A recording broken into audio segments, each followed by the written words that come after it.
မင်္ဂလာပါကျွန်တော် Microsoft မှာဒီကိုရတဲ့ပုံလေးတွေကိုအခုလိုမျိုးအလားပုံလေးတွေပြုလုပ်လို့ရပါတယ်နော်အဲဆိုရင်ကျွန်တော်နဲ့အတူလိုက်လုပ်ကြည့်မယ်ဒီမှာအဆုံးကျွန်တော်တို့ကဒီဘက်မှာအသေးတစ်ခုဖွင့်လိုက်မယ်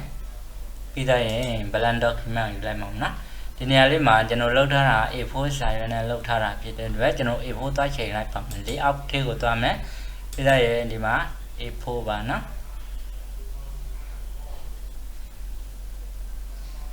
A4 ပြီးတော့ရင်ကျွန်တော်တို့ဒီမှာ orientation မှာကြတော့ကျွန်တော် landscape လေးနဲ့တွားပါမယ်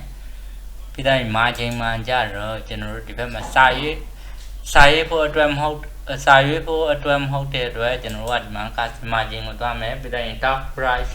အကလုံးပင်ညာကျွန်တော်0တွေပဲထားလိုက်ပါမယ်နော်0ပြီးတော့ရင် okay I don't know ဆိုတာဒီနေလိုက်မယ်အဲဆိုရင်အခုလိုမျိုးပုံစံလေးရသွားပြီပေါ့နော်ဒီပုံစံလေးရသွားပြီဆိုလို့ရှိရင်ကျွန်တော်တို့ကဒီဘက်မှာပါလာလို့မလဲဆိုလို့ရှိရင်ဒီ rectangular လေးတစ်ခုဆွဲမယ်အစားတစ်ကိုတွားပြီးတော့ shape လေးနဲ့ပဲဆွဲမှာမနော် shape ဆိုရင် rectangular လေးလက်မယ် version နဲ့မှာအပြည့်ဆွဲလိုက်ပါမယ်ပြီးသူက shape မှာကြတော့ shape outline မှာကြတော့ကျွန်တော်တို့ဒီမှာဘောင်ယူမှာမဟုတ်တဲ့အတွက်ကျွန်တော်တို့ outline ကိုလက်မယ် shape free မှာကြတော့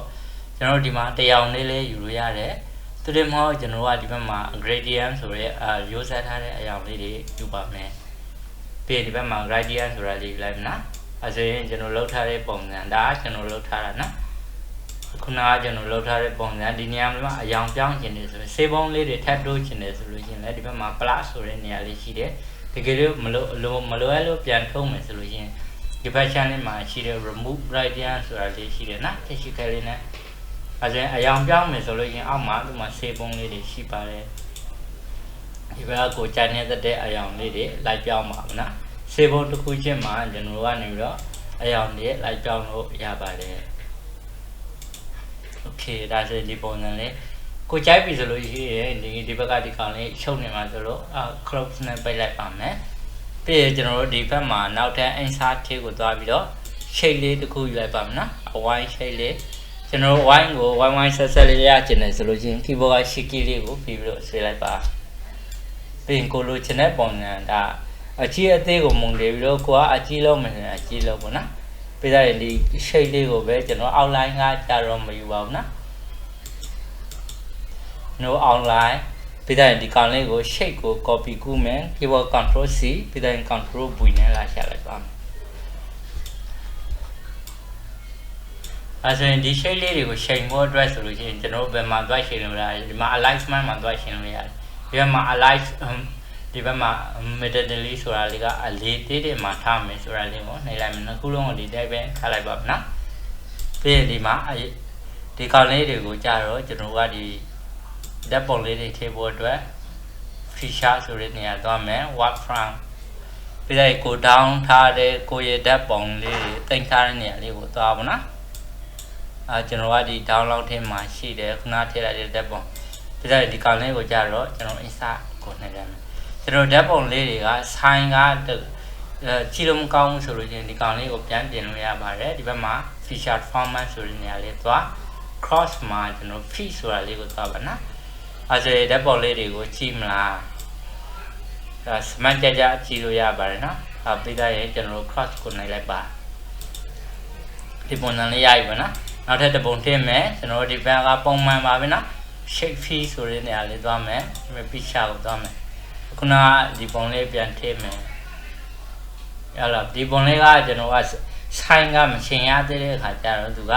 ဒီ sign လေးတွေပြက်ပြီးတော့ကြည့်လို့မကောင်းဘူးပြီးတော့ shape feature format ကိုသွားလိုက် cross မှာ fee ဆိုတာလေးကိုသွားလိုက်ပါနော်အဲဆိုရင်ကိုလိုချင်တဲ့ပုံစံဒီကောင်လေးကိုနှိပ်လိုက်မယ်ပြီးရင်ကျွန်တော် cross ကိုပြန်နှိပ်လိုက်ရင်ရပါပြီနော်အဲဆိုရင်ဒီပုံစံလေးကိုပြန်ပြင်ဖို့အတွက်ဆိုလို့ရှိရင်ဒီဘက်မှာ feature effect ဆိုတာလေးရှိတယ်ပြီးတော့ဒီမှာ soft light ဆိုတာလေးရှိတယ်ဒီကောင်လေးကိုနှိပ်မလားကိုရဲ့ဘလောက်လောက်ဝါချင်တာတော့ပေါ့နော်ဒီကောင်လေးနှိပ်မယ်ဒီကောင်လေးမှာဆိုရင်လည်းထုံနေလောက်ပါမယ်နော်ဒီမှာ shape effect ဆိုတာလေးနှိပ်လိုက်မယ်ပြီးတော့ဒီကောင်လေးထပ်နှိပ်လိုက်ရင်ကျွန်တော်ကဒီပုံစံလေးဖြည့်သွားပြီပေါ့နော်ဒီပုံစံလေးဖြည့်သွားပြီဆိုတော့ကိုထိချင်တဲ့ဓာတ်ပုံလေးတွေကိုမှဒါကိုထိချင်တဲ့ပုံစံလေးတွေကိုကြတော့ဒီဘက် channel လေးမှာရွေးထားမှာမနော် ပြီးရင် insert ကိုနှိပ်လိုက်မယ်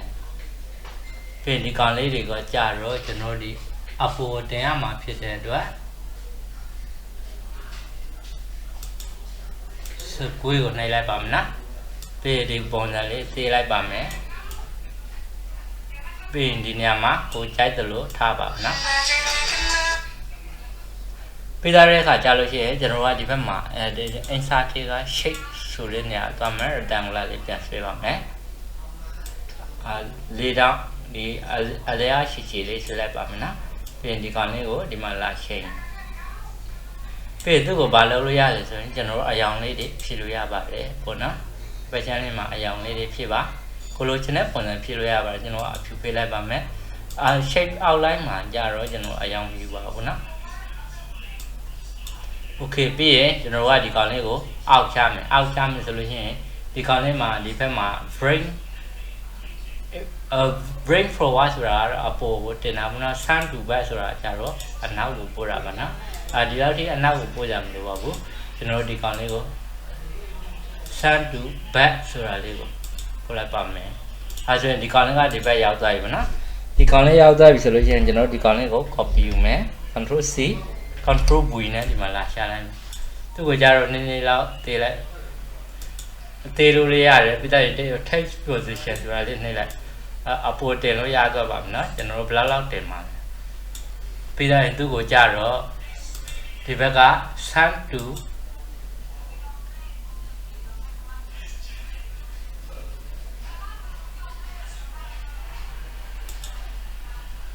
sun to back ဆိုတာလေးပို့လိုက်ပါမယ်နော်ပြီးတော့ကျွန်တော်တို့ဒီဘက်ကပြန်ယူရမယ်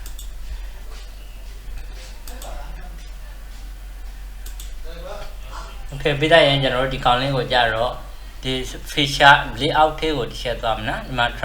transparency ဆိုတာလေးနှိပ်လိုက်မယ်ပြီးတော့ဒီပုံစံလေးနှိပ်လိုက်ဟိုနည်းနည်းလောက်ဝါလိုက်ပါမယ်နော်ဒီပုံစံလေးဒါဆိုရင်ဝါသွားပါပြီနော်ပြီးရင်ဒီကောင်လေးကိုနှိပ်လိုက်မယ်ပြီးရင်ဒီကောင်လေးကို control C control V နဲ့လာရှာလိုက်မယ်ပြီးတော့ဒီဘက်ရှမ်းလေးမှာ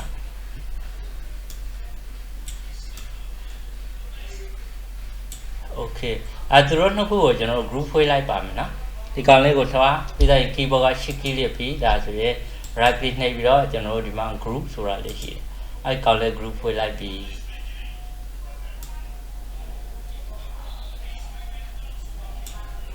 group ဖွဲ့ပြီးတော့ကျွန်တော်တို့ဒီဘက်မှာfit position ဆိုတာလေးနှိပ်ပြလိုက်နော်ဒီတိုင်းခုနကလိုပဲကိုလိုချင်တဲ့ပုံစံ switch type ပါပြီးရင် control C control V နဲ့လာရှာလိုက်ဒီဘက် down လေးမှာ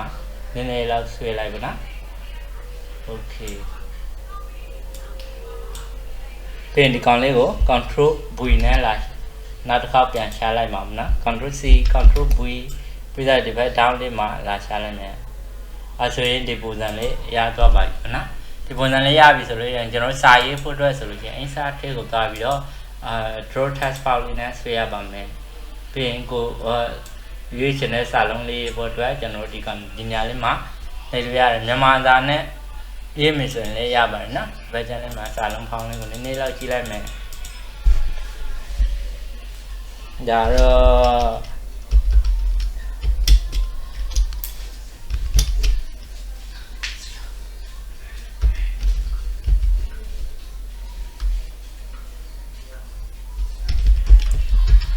ဒါဒီနေရာမှာကြာတော့ကိုရေးချင်တဲ့စာလေးရေးပေါ့နော်ဒီသူကအခုနောက်ပိုင်း touch box တွေဆွဲတဲ့အခါ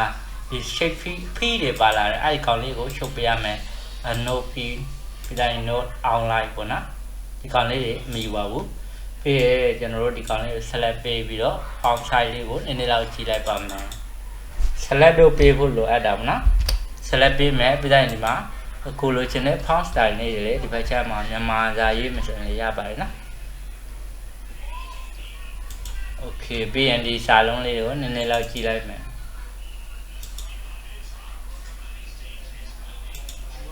โอเคပြီးရင်စာလုံး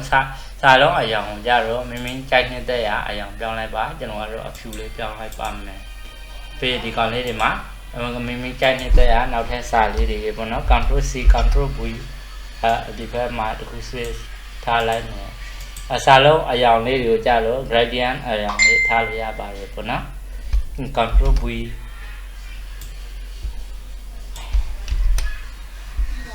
โ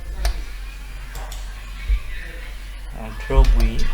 ဒီတိုင်းဒီခေါင်းလေးတွေမှာစာလုံးလေးတွေအကြောင်းစာလုံးလေးတွေကိုကျွန်တော် gradient အကြောင်းပြောင်းကျင်တယ်ဆိုရင်လည်းအတူတူပါပဲနော်ဒီဘက်က A ပုံစံလေးဆိုတာဒီတိုင်းဒီဘက်မှာ gradient ဆိုတာလေးရှိတယ်အဲ့ဒီဘက်ကဒီဘက်မှာကျွန်တော် solid မဟုတ်ဘဲနဲ့ gradient ဆိုရင်လည်းရတယ်သူဒီမောဒီဘက်မှာကိုရေးပြောင်းကျင်တဲ့စာသားလေးတွေကိုဒီဘက်မှာအကြောင်းလေးတွေလာခစားလို့ရတာပေါ့နော်ဒီဘက်မှာဘာအကြောင်းလေးကြိုက်တယ်ဒီတိုင်းဒီကောင်လေးမှာလည်းကျွန်တော်ကိုကြိုင်နေတဲ့အကြောင်းလေးတွေလိုက်ရွေးလို့ရတာပေါ့နော်โอเคဒါဆိုရင်ဒီကောင်လေးတွေမှာလည်းကျွန်တော်ကိုထားခြင်းတဲ့ပုံစံလေးလိုက်ထားလို့ရတာပေါ့နော်ဒီမှာ fact flower round လားပြီးရင်ဒီလိုပုံစံလေးတွေလုပ်လို့ရတာပေါ့နော်အဲဆိုရင်ညာအဆင်ပြေမလို့ညှို့လင်းနေအားလုံးပဲအဆင်ပြေရပါစေဗျာကျေးဇူးတင်ပါတယ်တင်တန်းလေးတွေတက်မယ်ဆိုရင်လည်းကျွန်တော်တို့ဒီဘမ်ဘိုဇေနာမှာကျွန်တော်တို့တင်တန်းလေးတွေဖွင့်ထားတာရှိပါတယ်နောက်ခုကတော့တင်တန်းစတာနှစ်ပတ်ရှိတော့ပါပြီနောက်3လတစ်ကြိမ်မှတင်တန်းကအသစ်လက်ခံမှာမနော်အဲ့ဒီခါကြလို့ရှိရင်ကျွန်တော်တင်တန်းလေးတွေအပြင်မှာလက်တွေ့လာတက်လို့ရပါတယ်အဆင်ပြေကြပါစေခင်ဗျာ